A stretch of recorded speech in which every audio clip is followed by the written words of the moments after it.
विपत्ति नहीं कहते। गोविंद को भूल जाना ही सबसे बड़ी विपत्ति है और गोविंद की याद बनी रहे यही सबसे बड़ी संपत्ति है। आज भगवान ने कहा कि ये वैभव मैंने तुम्हें दिया है, इसे मेरा प्रसाद समझकर के आप भोगिए। मेरा ये वैभव आपको किसी प्रकार का अभिमान नहीं होने देगा, आपका कल्याण होगा। ऐसा कहकर के द्वारकाधीश चले गए। अनंत वर्षों तक सुदामा जी ने तप किया। इतना वैभव पाने के बाद भी उनके मन में किसी प्रकार का कोई अभिमान नहीं हुआ। अंत में उन्होंने गोविंद के धाम की प्राप्ति की है। बोले द्वारकाधीश महाराज के। समय कम है, कथा बहुत है, तो जो होली का प्रोग्राम था, लन बरसाने आए हैं नटवर नंद किशोर।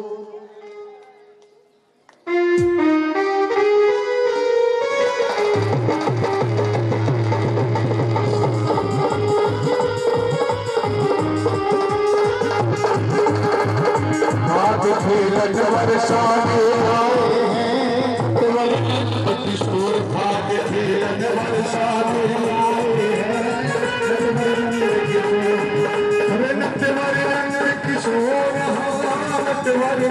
किशोर भाग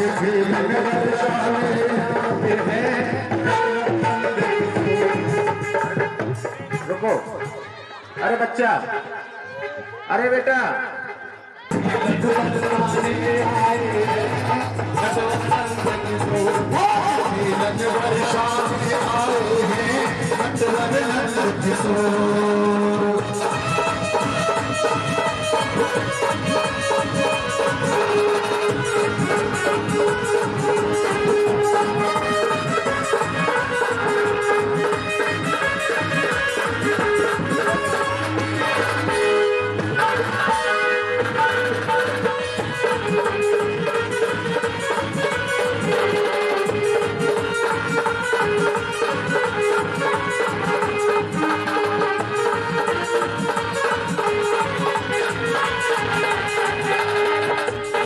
सब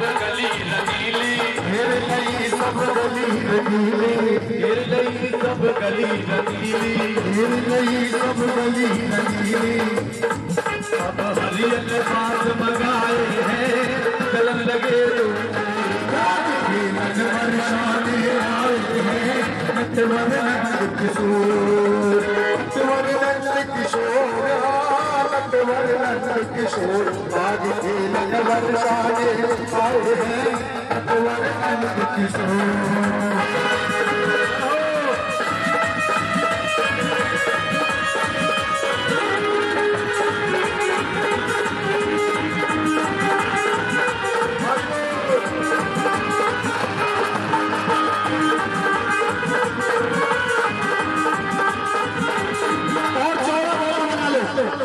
जगह करो पहले तो भयो अंबर में गुलाल भयो। देखिए थोड़ा थोड़ा पीछे हट जाए, थोड़ा थोड़ा पीछे हटे, पहले पीछे हटे, थोड़ा थोड़ा थोड़ा बड़ा बनाइए। चाहिए अमीर की है अंधियारी, चाहिए अमीर की है अंधियारी, अमीर की है अंधियारी, चाहिए अमीर की है अंधियारी, चाहिए अमीर की है अंधियारी। देखते हैं अब राधा प्यारी, देख रही है राधा प्यारी। चुप गए ऐसे कृष्ण मुरारी, चुप गए ऐसे कृष्ण मुरारी। तब राधा ने शेर जलाए हैं पकड़ना तुमको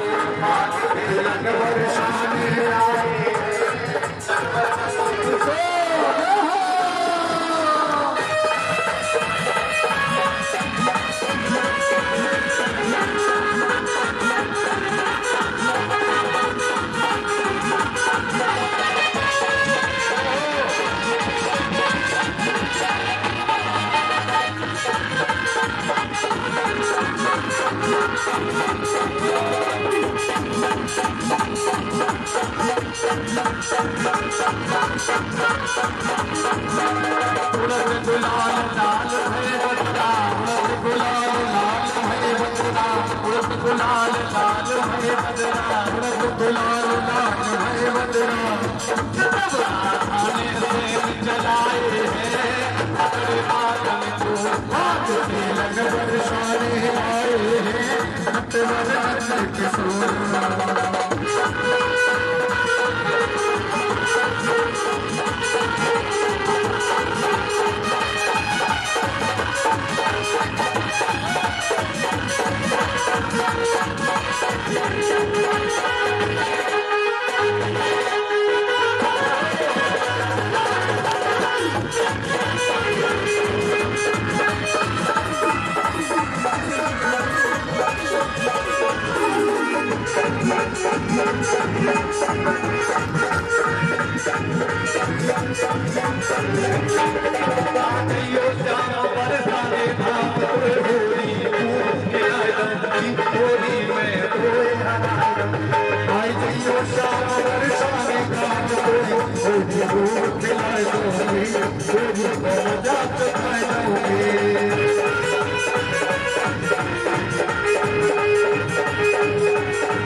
अमीर गुलाल रसिया होली में गुलाल रसिया होली में, अमीर गुलाल रसिया होली में मेरे लग जाएगी। अमीर गुलाल रसिया होली में लग जाएगी।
भगवान समय समय पर अपने प्रियजनों को भी उपदेश देते थे।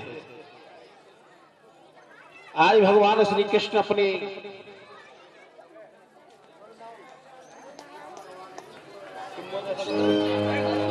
समय है नहीं, समय का अभाव है, कथा बहुत है, तो आज भगवान श्री कृष्ण अपनी सुधर्मा सभा में बैठे हुए हैं, एकदम गंभीर, और अपने पुत्रों से बोले कि हे पुत्रों, मैं आपसे कुछ कहना चाहता हूं।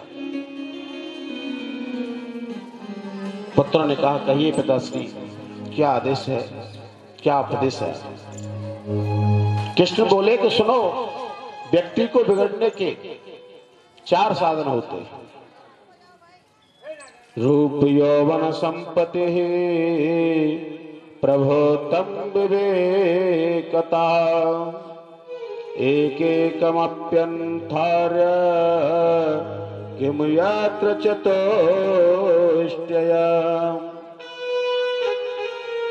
सुंदर रूप का होना, युवावस्था का होना, ज्यादा संपत्ति का होना, या सत्ता में कोई बड़ा पद प्राप्त हो जाना। इन चारों में से हे पुत्रों, यदि एक भी चीज किसी के पास में है और उसके पास यदि विवेक नहीं है तो वह व्यक्ति अनर्थ किए बगैर नहीं रह सकता है। फिर तो वह बगैर बुलाए रास्ते पर चलते का सर फोड़ेगा, अधर्मी बन जाएगा। आज कृष्ण के पुत्रों ने कहा कि ये बात आप हमसे क्यों कह रहे हो पिताजी? तो आज मेरे द्वारकानाथ कहने लगे कि तुमसे मैं इसलिए कह रहा हूं बच्चों के, तुम सब सुंदर हो, रूपवान हो, नौजवान भी हो, धनाढ्य भी हो, क्योंकि द्वारकाधीश के पुत्र हो तो धन की तो कोई कमी हो ही नहीं सकती है, और सत्ता भी तुम लोगों के पास है क्योंकि द्वारकाधीश के पुत्र हो, और विवेक तुम्हारे पास में है, ऐसा मैं नहीं मानता हूं। क्योंकि आजकल मेरे पास में कभी कभी शिकायत आती है कि तुम लोग संतों का अपराध कर देते हो, संतों का मजाक करते हो। बेटे, संत का कभी भी अपराध नहीं करना चाहिए, क्योंकि साधु हृदय मह्यम, साधु जो है वह मेरा हृदय है, और मैं उन संतों के हृदय में जाकर के वास करता हूं। बिना मेरे संत कुछ नहीं जानते हैं, और मैं बिना उनके कुछ नहीं जानता हूं। इसीलिए बेटा, कभी भी संत का अपराध नहीं करना। संत का अपराध करने वाला यदि मेरा पुत्र भी है तो भगवान होकर भी मैं उसकी सुरक्षा नहीं कर सकता हूं।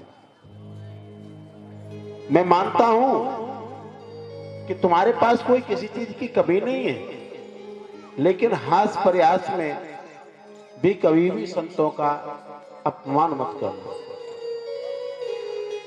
इतना कह ही रहे थे कि कृष्ण के पुत्र नीचे सिर करके बैठ गए, हंसने लगे और एक दूसरे से इशारे में कहते हैं कि पिताजी की तो जब देखो जब संतों की बड़ाई करते रहते हैं कि मैं संतन को दास, संत मेरे मुकुटमणि।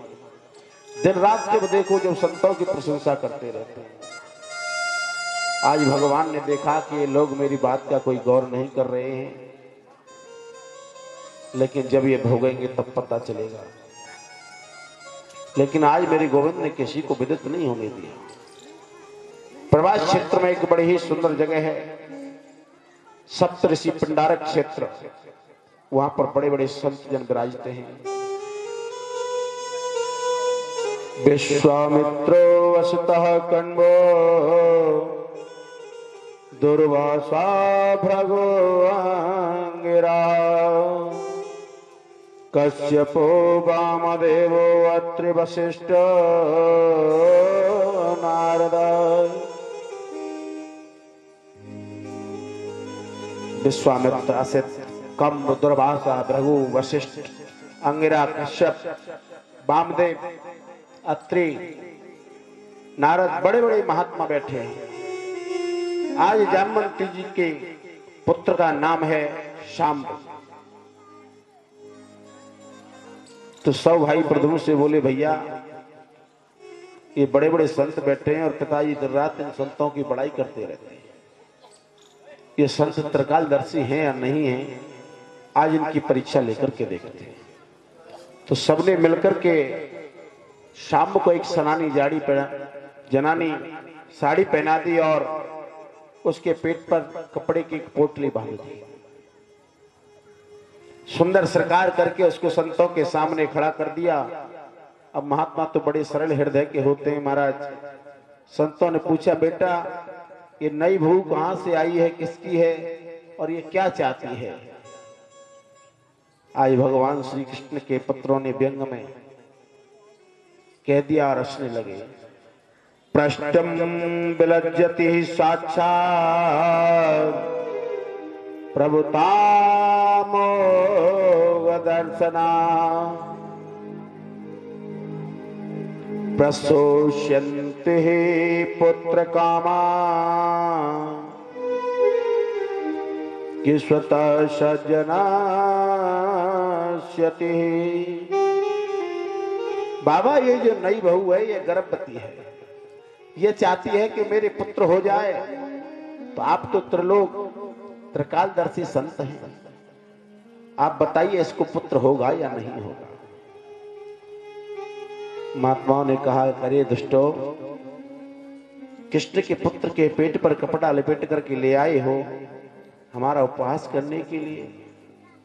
इसके गर्भ से एक ऐसा लोहे का मूसल पैदा होगा जो तुम्हारा सर्वनाश कर देगा, तुम्हारे वंश को नष्ट कर देगा।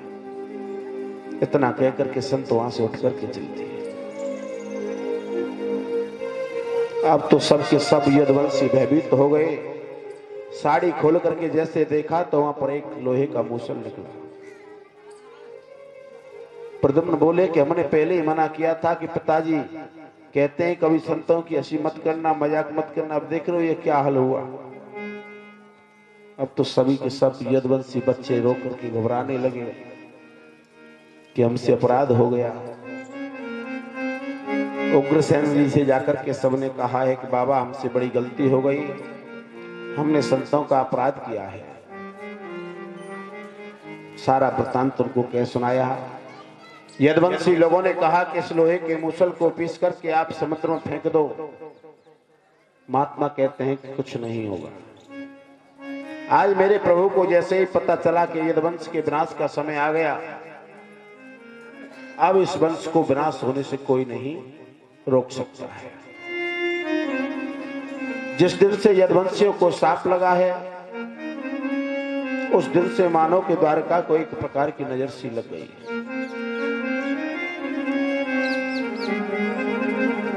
भगवान के अनिन्न समझाने के बावजूद भी उद्धव जी कन्हैया जी के पास पहुंचे। कन्हैया ने मुस्कुरा करके कहा कि उद्धव, अब मैं स्वधाम को जाना चाहता हूं, कुछ समय और है, थोड़ी सी कुछ लीलाएं बची हैं, उनको समाप्त करके अपने धाम को जाना चाहता हूं। उद्धव ने कहा कि हे गोविंद, आप तो जाना चाहते हो, लेकिन आप ये बताओ कि कलयुग आ रहा है, कलयुग में लोगों की वृत्तियां बड़ी ही विचित्र होंगी, तो कलयुग में शीघ्र आपसे मिलने का साधन क्या है, ये आप कृपा करके हमें बताइए। आज मेरे गोविंद ने बड़े ही गंभीर होकर के उद्धव से कहा कि एक चीज पाने के लिए दूसरी चीज को छोड़ना होगा, यही मेरे मिलने का साधन है।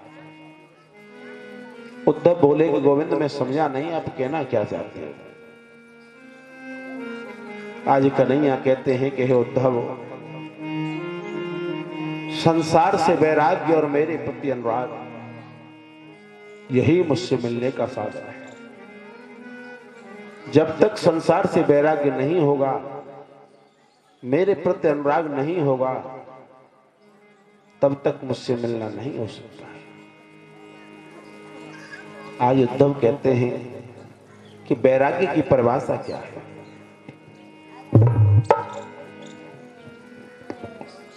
वैराग्य देखिए तीन प्रकार का होता है।